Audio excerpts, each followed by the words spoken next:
Hello and what's up guys, welcome back po sa aking YouTube channel. Ang ating video for today po is magwi-withdraw po tayo sa ating income sa soya. Yes po, sa soya po. Ayan, dahil naka reach po tayo ng minimum na $10, pwede na po tayo mag-withdraw. Ayan, bali ayan guys, ayan, naka $10 po tayo.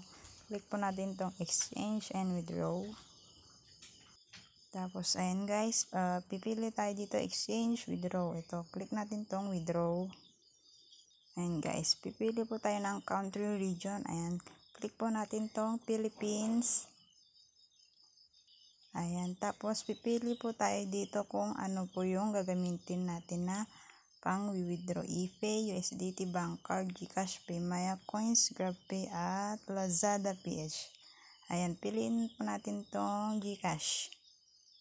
Ayan guys, bali input natin dito yung ating GCash number, first name, last name, at middle name. Tapos in the next step po natin siya.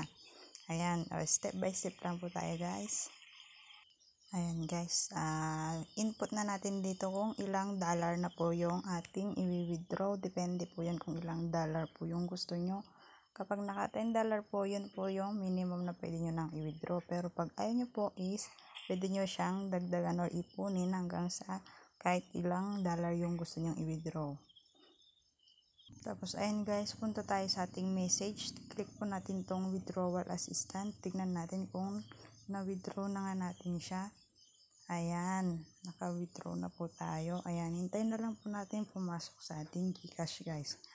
Ayan, bali yun lang po guys, sana may natutunan po kayo at see you in my next video. Please like, comment, and subscribe po sa aking YouTube channel para updated ka po sa aking mga videos na i-upload. Maraming salamat po. Bye-bye.